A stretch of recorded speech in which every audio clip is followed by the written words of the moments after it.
He told her to leave. She obeyed. 1 year later, he saw her again, holding the hand of a little girl who had his eyes. His wedding was in 3 weeks. The bride was chosen by his family. The empire demanded it. But when he looked at that child, everything he had buried came back. The daughter he never knew. The woman he never stopped loving. And the impossible choice that would either destroy him or set him free. This is the story of a man who ruled the underworld, but couldn't rule his own heart. He had stopped counting the days, 12 months, 52 weeks, 365 rotations of a sun he barely saw anymore. Time didn't heal. It just made the wound quieter. Min-jae stood at the floor-to-ceiling window of his penthouse, watching the city stretch endlessly below. Los Angeles glittered like broken glass, beautiful, cold, indifferent, just like him. His reflection stared back, sharp jaw, dark eyes, a face that had learned to feel nothing. 32 years old. Head of the largest Korean syndicate on the West Coast. Untouchable. Alone. Behind him, his phone vibrated. He didn't need to check it. The reminder had been set for weeks. Wedding venue confirmed.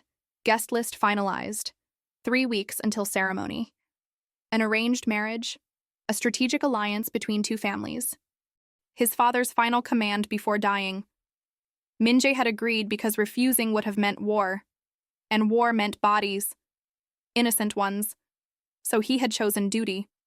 He had chosen to let her go. Sir. Jun's voice came from the doorway. His oldest friend. His right hand. The only man who knew the truth. The cars are ready. Min-jae turned slowly. For what?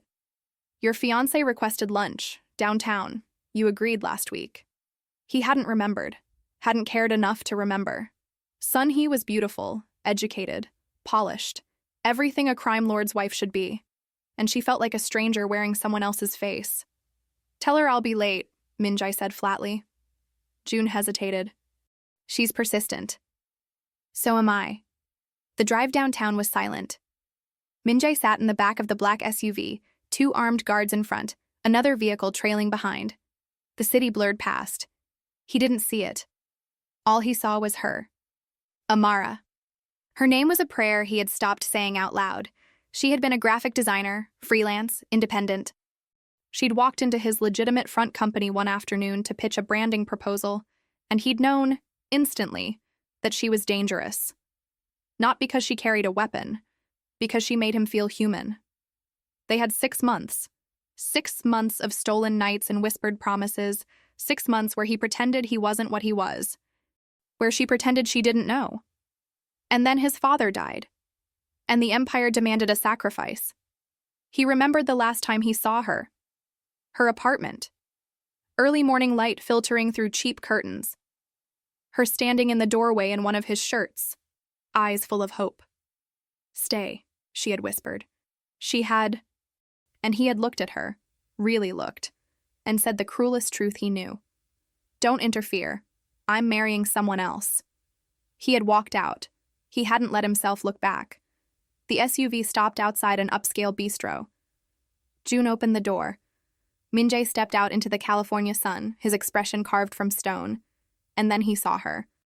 Across the street, walking out of a small bookstore, holding the hand of a little girl. Time stopped. The city noise faded. The bodyguards became shadows. Everything narrowed to a single, impossible moment. Amara. She looked the same, different. Her hair was longer, her face a little softer. But her eyes, those deep, steady eyes that had once held his entire world, were focused on the child beside her. The little girl couldn't have been more than a year old, maybe 13 months. Dark curls, warm brown skin. And when she laughed at something Amara said, Min-jae's heart stopped. Because her eyes were his. Sir? Jun's voice was distant, concerned. Min-jae couldn't move, couldn't breathe. Amara glanced up. Habit, caution, the instinct of a woman who had learned to watch her surroundings. And she froze. Their gazes locked across 4 lanes of traffic. 1 year, 52 weeks. And in that instant, it was nothing. She didn't smile, didn't wave, didn't cry. She just looked at him with an expression that said everything. You made your choice. I made mine. The little girl tugged her hand, impatient. Amara blinked. The mask fell back into place. She turned away, guiding the child down the sidewalk, and disappeared into the crowd.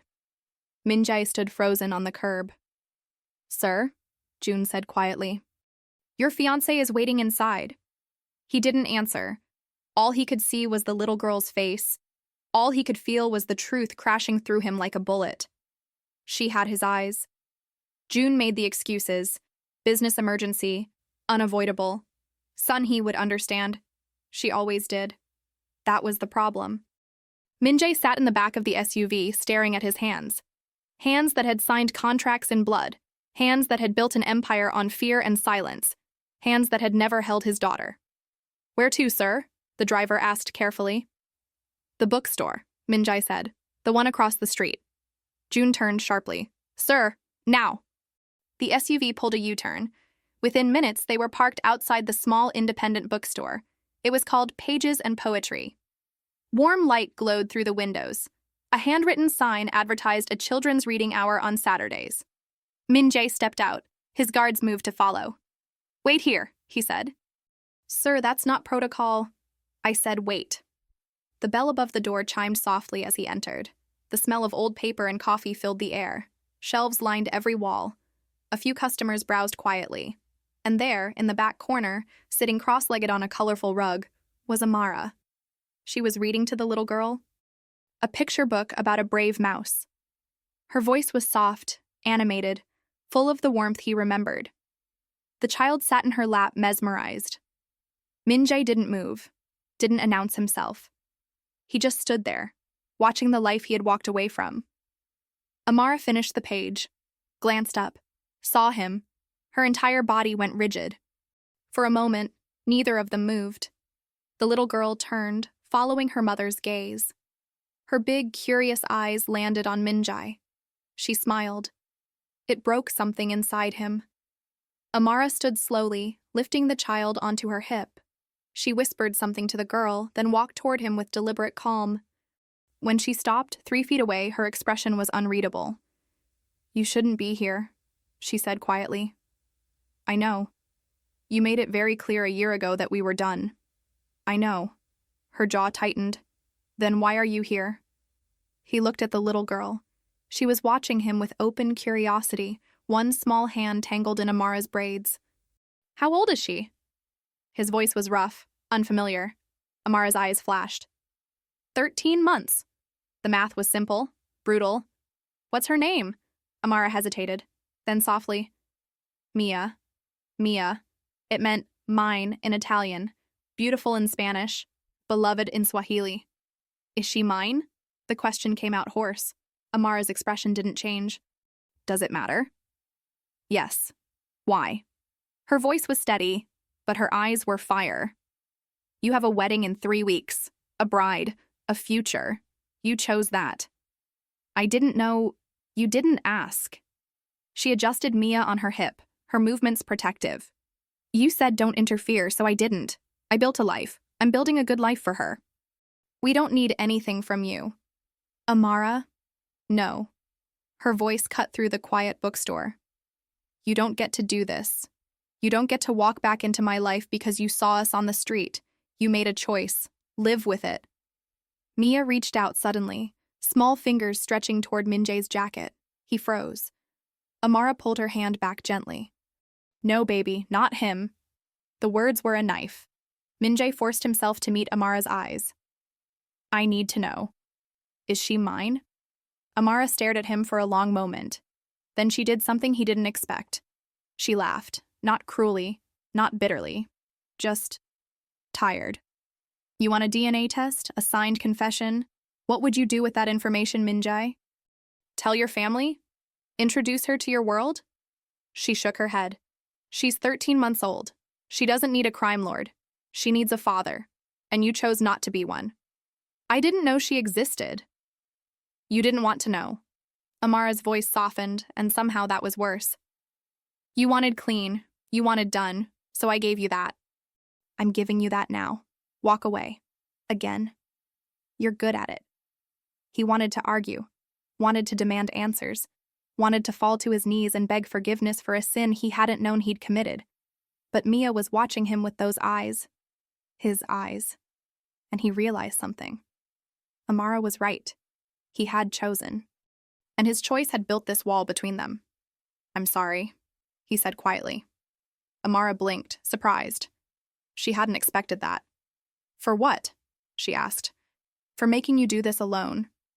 Her eyes glistened, but she didn't cry. She just nodded once. "Okay, now go." He should have, but his feet wouldn't move. "I'm getting married in 3 weeks," he said. "I know. I saw the announcement. I don't love her." Amara's expression hardened. "Then why are you marrying her?" "Because my family needs the alliance. Because refusing means war. Because—" He stopped. The truth was too heavy. "Because I'm my father's son." "Then be him," Amara said softly. "Build your empire. Marry your bride. Forget us. It's what you're good at." She turned to leave. "Amara." She stopped but didn't turn around. "If she's mine," he said, voice breaking, "I want to know her." Amara looked back over her shoulder. Her face was calm, resolved. "She's not yours," she said. "She's mine. I'm the one who stayed." And she walked away, Mia's small hand waving bye-bye over her shoulder. Min-jae stood alone in the bookstore, surrounded by stories with happy endings, and he realized he had just lost his. Min-jae didn't go home. He sat in the SUV outside the bookstore for 2 hours, watching, waiting. June didn't ask questions. The guard stayed silent. When Amara finally emerged, locking the door behind her, Mia was asleep against her shoulder. She walked 3 blocks to a modest apartment building, old but clean, safe. Min-jae memorized the address. Then he made a call. "Background check," he said when his head of security answered. "Amara Okafor, everything. Employment, finances, medical records. I want to know if she's safe." There was a pause. "Sir, is this about—" "Just do it." The report arrived within 6 hours. Min-jae read it alone in his office, whiskey untouched on the desk, the city dark beyond his windows. Amara Okafor, age 28. Freelance graphic designer, single mother, no criminal record. No outstanding debts. Rents a 1-bedroom apartment in Koreatown. Works from home. Clients include small businesses, nonprofits, a few corporate contracts. Medical records. Prenatal care starting 14 months ago. Emergency C-section. Mother and daughter healthy. Father, not listed on birth certificate. Min-jae stared at that last line until the words blurred. Not listed. She had erased him completely. He didn't blame her. The next section made his chest tighten. Financial status. Stable but tight. Monthly income averages $3,200. Rent $1,400. Daycare $800. Utilities, food, insurance. Savings account $147. She was barely making it. And she hadn't asked him for a single thing. Min-jae closed the file, leaned back in his chair, stared at the ceiling. A year ago, he had chosen his family's empire over the woman he loved. Now she had built an empire of her own. Smaller, quieter, but real. And he was the outsider. His phone buzzed. A message from Sunhee. "You missed lunch." "Again. Should I be concerned?" He typed back. "Business emergency? I apologize." "You apologize often. I'm beginning to think I'm the emergency." He didn't reply. 3 weeks, 21 days until he stood at an altar and made vows he didn't feel. 3 weeks to figure out what he was going to do, because walking away wasn't an option anymore. Not when he had a daughter. The next morning, Min-jae sent June to the bookstore. "Deliver this," he said, handing over a sealed envelope. "Don't say it's from me. Just leave it on the counter." June looked at the envelope. "What's inside?" "None of your business." Inside was a cashier's check, $50,000. No note, no explanation. And a burner phone number written on a small card. "If you need anything. MJ." Amara found the envelope that afternoon. She opened it in the back room, Mia napping in her carrier. When she saw the check, her hands shook, not from gratitude, from rage. She tore it in half, then quarters, then into pieces so small they looked like snow. She threw them in the trash and went back to work. But she kept the phone number. That night, Min-jae's phone rang. Unknown number. He answered immediately. I don't want your money. Amara's voice was ice. I know. Then why did you send it? Because you need it. You don't know what I need. You're right, he admitted. But I want to. Silence. Long enough he thought she'd hung up. Then quietly. Why now? Why, after a year of silence, do you suddenly care? I always cared. No, you chose. There's a difference. He closed his eyes. I know. You can't fix this with money, Min-jae. You can't buy your way into her life. I'm not trying to. Then what do you want? The question hung in the air, heavy, inevitable. I want to know her, he said. I want to be part of her life, even if that means just watching from a distance. Even if you never forgive me. I just need to know she's okay, that you're okay. We're fine. You're barely surviving. Her breath caught. You had me investigated? Yes. How dare you? I had to know you were safe. His voice rose, then dropped, controlled. You disappeared. For a year. You could have been anywhere, with anyone. I needed to know. You have no right. I know I don't, but I'm asking anyway. He leaned forward, elbows on his desk. Let me help, not as whatever I used to be.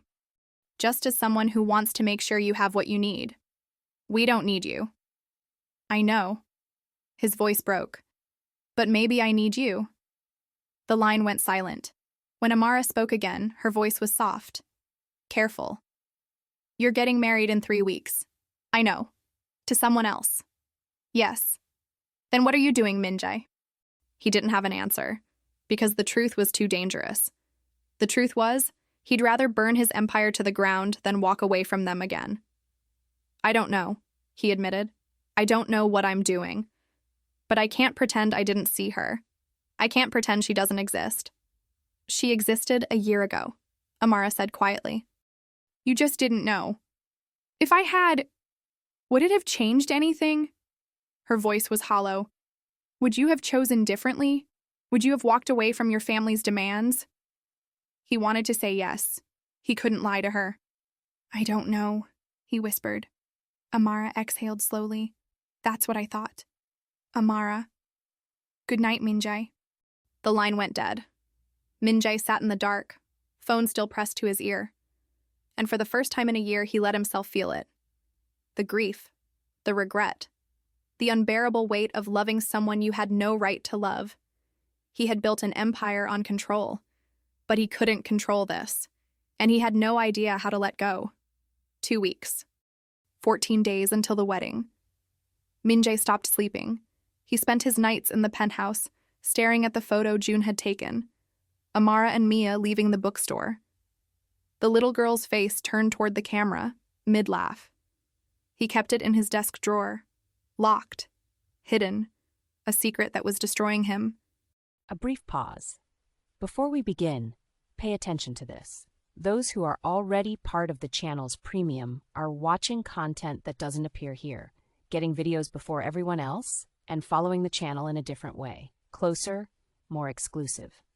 If you watch often, if this content is already part of your routine, then this is for you.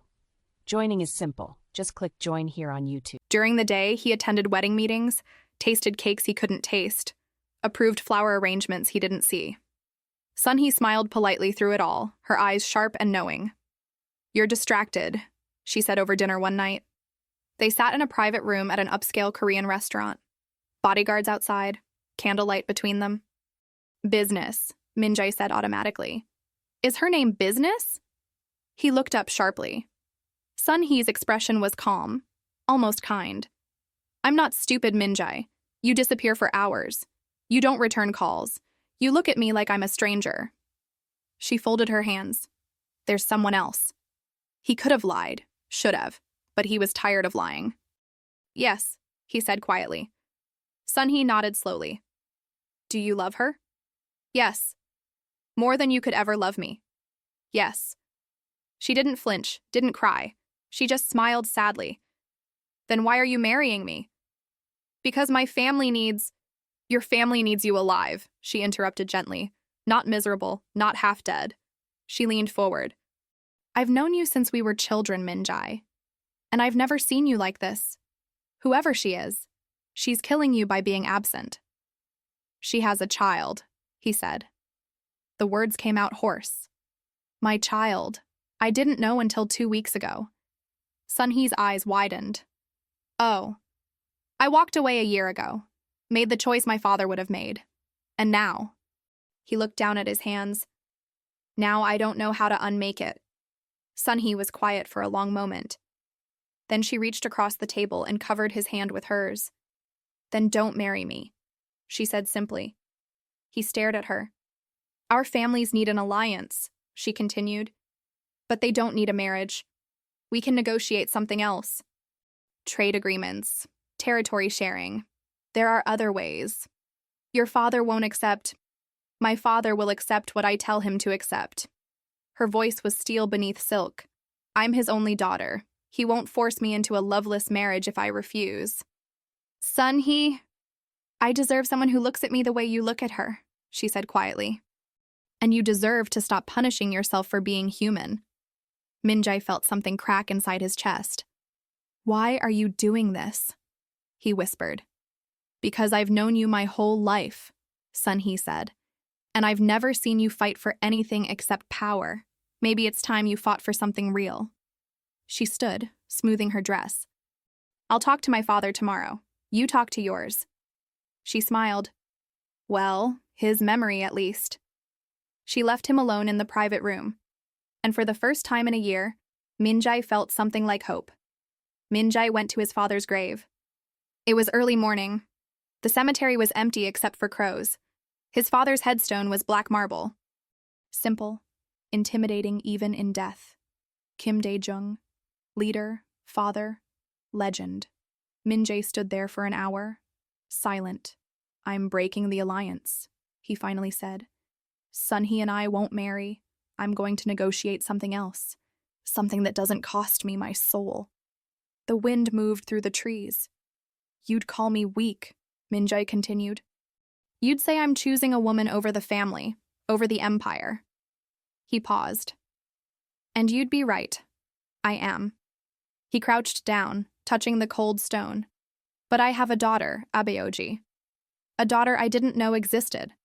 And if I marry Sunhee, if I keep living the life you built for me, I'll lose them both, forever. His voice broke. I can't be you anymore. I don't want to be you anymore. He stood, bowed once, deeply, and walked away from his father's shadow. Amara was closing the bookstore when Minjai appeared. She saw him through the window, standing across the street, just watching. She locked the door, picked up Mia from her playpen, walked outside. Minjai crossed the street slowly. No guards, no SUV, just him. You're alone, Amara said carefully. I wanted to talk. Really talk, not through bodyguards and bulletproof glass. Mia stared at him with wide eyes. She'd seen him twice now. She was starting to recognize him. Talk then, Amara said. I called off the wedding. Her breath caught. What? Sunhee and I won't marry. We're negotiating a different alliance. One that doesn't require me to. He stopped, started again. One that doesn't require me to give up what matters. Amara's eyes searched his face. Minjai, you can't just... I know what I'm risking, he interrupted. I know this could cost me everything. My position. My family's respect. Maybe even my life if the wrong people decide I'm weak. He took a step closer. But I'm risking it anyway. Why? Because she's mine. He looked at Mia. Because you're mine, and I walked away once. I won't do it again. Amara's eyes filled with tears. She blinked them back furiously. You don't know what you're saying. I know exactly what I'm saying. We're not a fantasy, Minjai. We're real, messy, complicated. Mia wakes up 3 times a night. I work 70 hours a week just to keep us fed. We don't fit into your world. Then I'll leave my world. You can't. Watch me. Mia reached out suddenly, grabbing Minjai's finger. He froze, looked down. She smiled at him, trusting. innocent. And he broke. "I'm sorry," he whispered. "I'm so sorry I wasn't there, that I didn't know, that I walked away." He looked at Amara. "I can't undo that, but I can be here now, if you let me." Amara stared at him, torn, terrified, hopeful. "You'll hurt us again," she said softly. "Maybe. You'll choose your empire over us when it gets hard." "Never." "How do I know that?" "You don't." His voice was raw, honest. "You just have to trust me, and I know I haven't earned that, but I'm asking for the chance to try." Silence stretched between them. Mia tugged his finger. "Dada?" Minjae's entire world stopped. Amara's eyes widened. "She's just babbling. She doesn't—" "Dada," Mia said again, more insistent. Minjae looked at Amara. "Can I hold her?" Amara hesitated. Then slowly, she shifted Mia toward him. The moment Mia settled into his arms, something inside Minjae healed. She was warm, solid, real. His daughter. "Hi," he whispered. "I'm your dad. I know I'm late, but I'm here now." Mia patted his face curiously, smiled. Amara watched them, tears streaming silently down her face. "One chance," she finally said. "That's all you get." Minjae looked at her. "That's all I need." The first 3 months were the hardest, not because of the family, not because of the business, but because Minjae had to learn how to be something he'd never been before. Human. He woke up at 3 a.m. to Mia's crying and didn't know how to soothe her. Amara showed him, gentle bouncing, soft humming, patience. He felt clumsy, inadequate, like his hands, which had signed death warrants, were too dangerous to hold something so fragile. But Mia didn't know that. She just knew he was warm, that he came when she called, that he was learning. "You're doing fine," Amara told him one night, watching him rock Mia back to sleep. "I don't know what I'm doing," he admitted quietly. "None of us do," she said. "That's called parenting." He looked down at his daughter.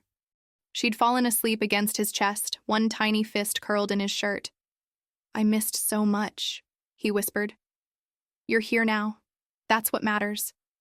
But it wasn't enough. Not for him.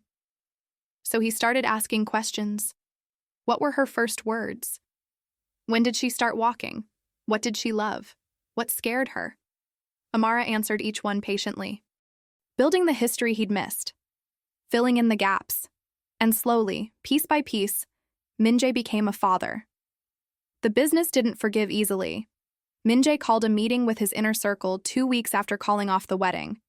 8 men sat around a table in a secure location. These were the ones who mattered. The ones who could make or break him. "I'm restructuring my role," Minjae announced. "I'll remain head of the family. Final authority stays with me. But day-to-day operations will be delegated." Silence. Then Park Jin-ho, his father's oldest lieutenant, spoke. "You're stepping back. I'm rebalancing. Because of a woman. Because of my daughter." Minjae's voice was steel. "I have responsibilities beyond this table." "Your father would be ashamed," Jin-ho said flatly. "My father is dead." Minjae met his eyes. "I'm not." Another man, younger, leaned forward. "The Kim family has always put the organization first. Always. That's why we're powerful. That's why we survive." "And I will continue to put us first," Minjae said. "But I won't sacrifice my family to do it. There's a balance. I intend to find it." "And if we disagree?" Jin-ho asked. "Then you're free to leave, with a generous severance and my respect." Minjae's expression didn't change. "But if you challenge me, you'll lose. Don't mistake flexibility for weakness." The room went quiet. Jin-ho studied him for a long moment. Then, unexpectedly, he smiled. "Your father would have threatened us," he said. "You're giving us a choice. Maybe you're smarter than he was." Minjae exhaled slowly. "I'll stay," Jin-ho said, "but you need to prove this works. The second the family weakens because of your divided attention, we'll have this conversation again." "Fair enough." One by one, the others agreed. Minjae left that meeting knowing he'd bought time, but not certainty. He'd have to earn this new life every single day. Amara didn't make it easy. She loved him. He knew that. But she was terrified, and she had every right to be. "I need rules," she told him one night after Mia was asleep. They sat on the couch in her small apartment. Min-jae had offered to move them somewhere bigger. She'd refused, said she needed to do this on her own terms. "What kind of rules?" he asked. "You don't lie to me, ever, about anything." Her voice was firm. "I don't care if you think the truth will hurt me. I need to know what's real." "Agreed."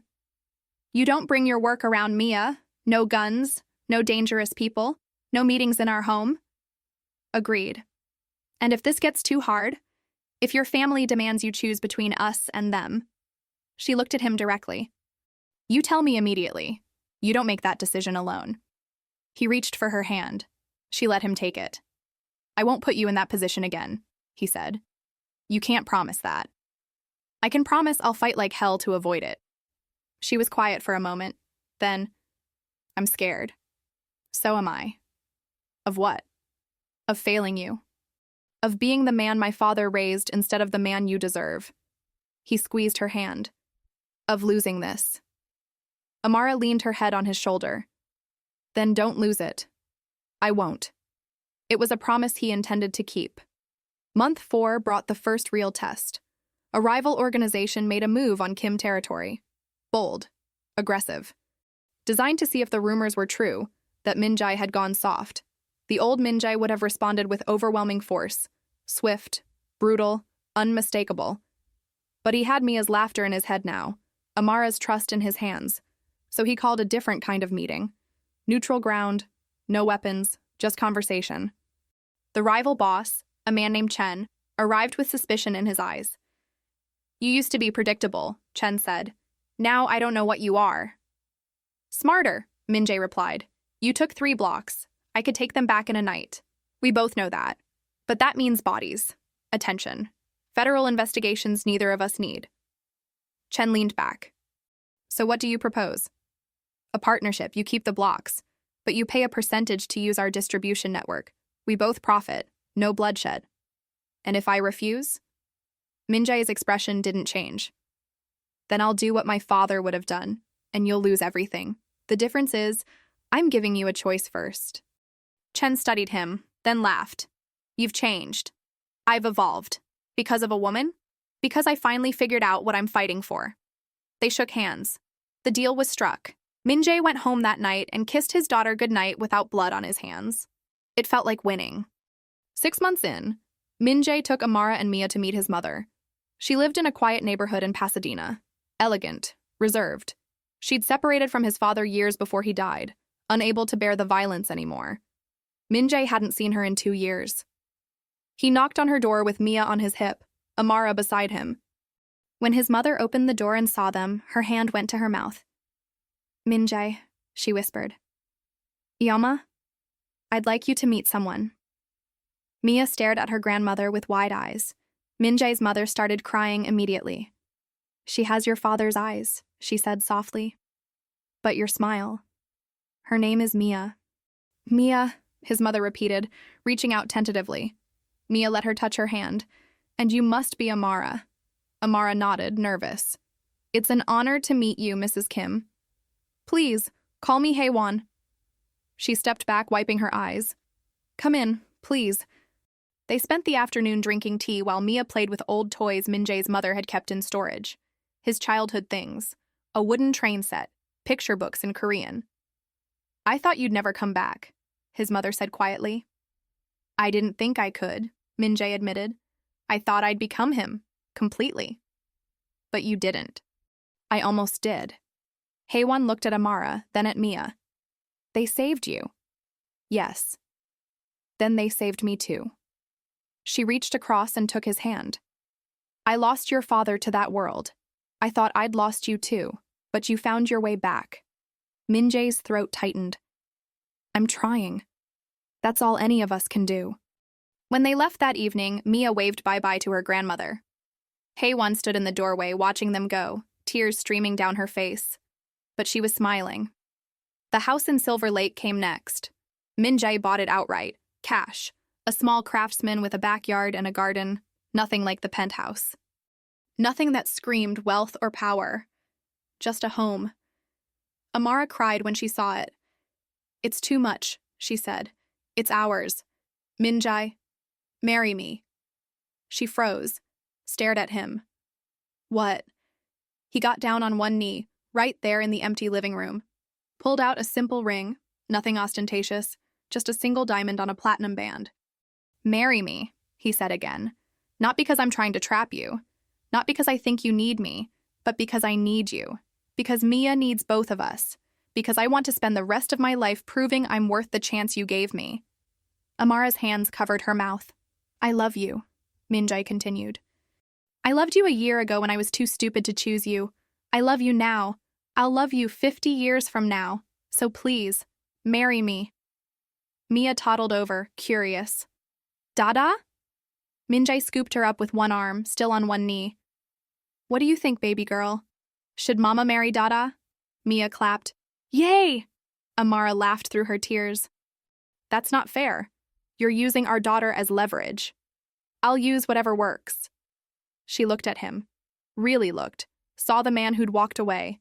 The man who'd come back. The man who was trying, every single day, to be better.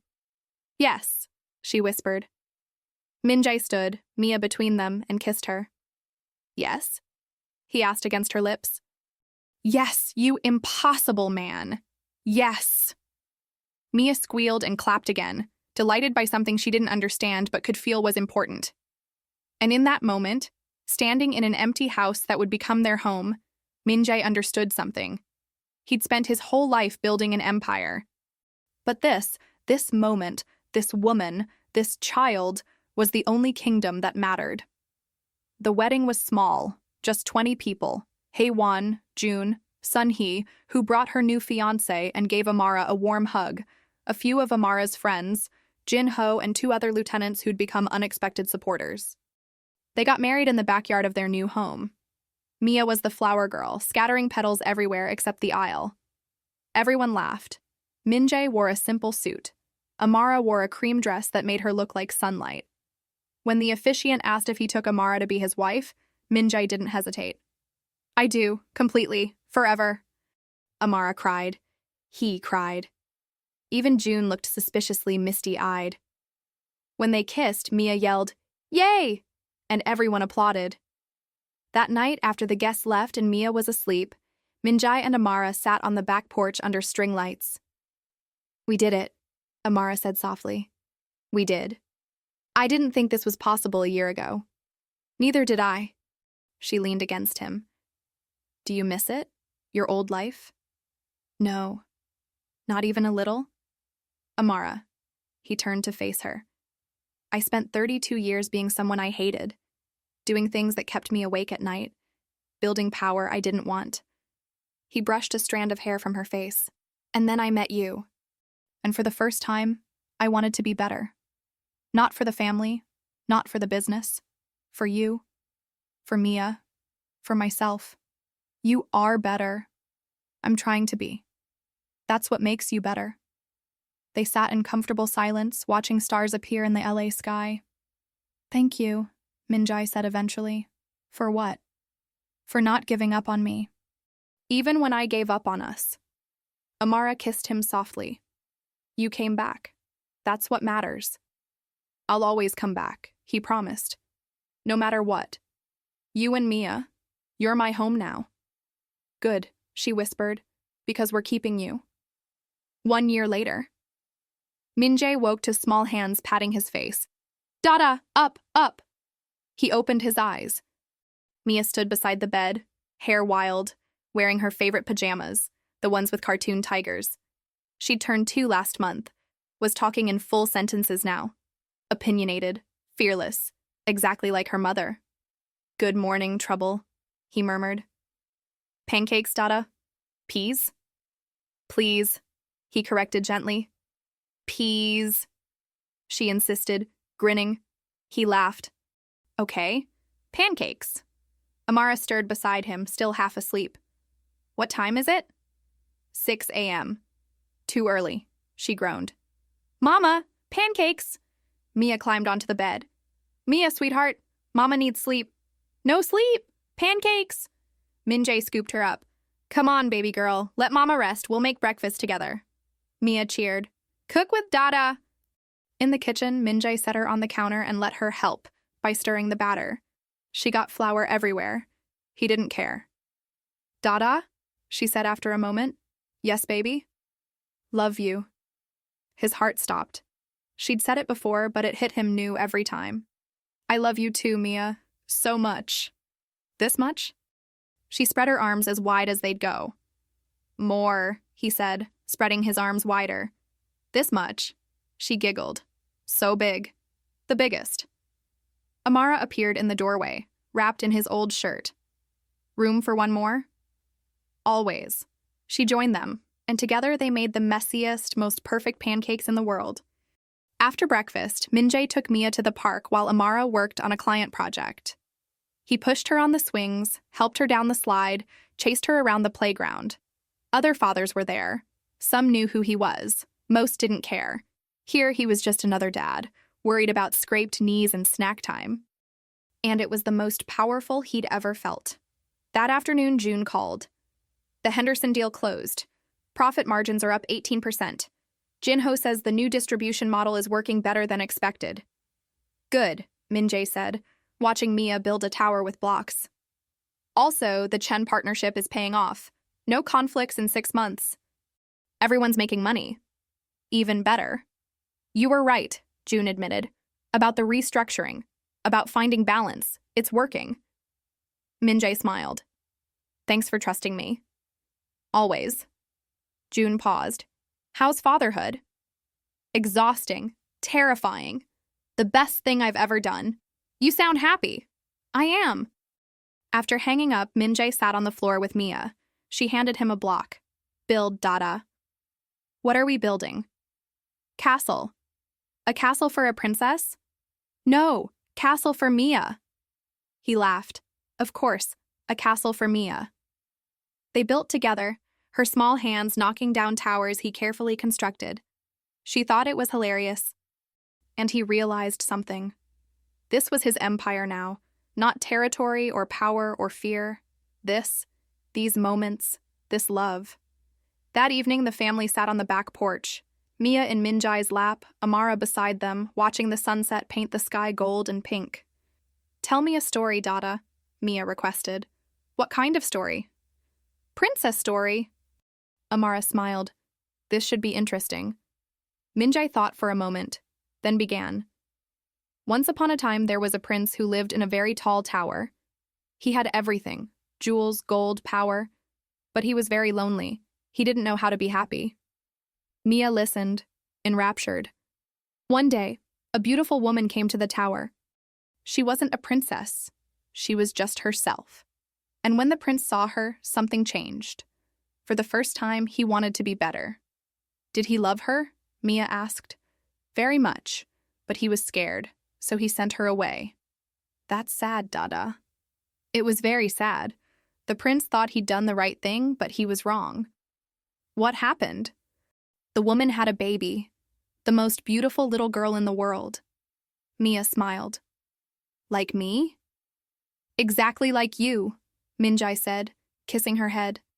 And when the prince saw them again, he realized he'd made a mistake, so he did something brave. What? He left his tower, he gave up his gold, and he went to them and said, I'm sorry. I was wrong. Can I be part of your life? Did they say yes? The woman was scared, but she gave him one chance, and the prince worked very hard to be the kind of man they deserved. And then they became a family, and they lived happily ever after. Mia yawned. Good story, Dada. I thought so too. Amara's eyes were wet. She mouthed, I love you. He mouthed it back. As the sun disappeared and stars began to emerge, Min-jae held his daughter close and felt his wife's hand in his. He thought about the man he'd been, the violence he'd inherited, the empire built on fear. And then he looked at what he'd built here, a home, a family, a love that felt like redemption. His father had taught him that power was everything, but his daughter taught him something better. That love was the only power that lasted. That choosing connection over control was the bravest thing a man could do.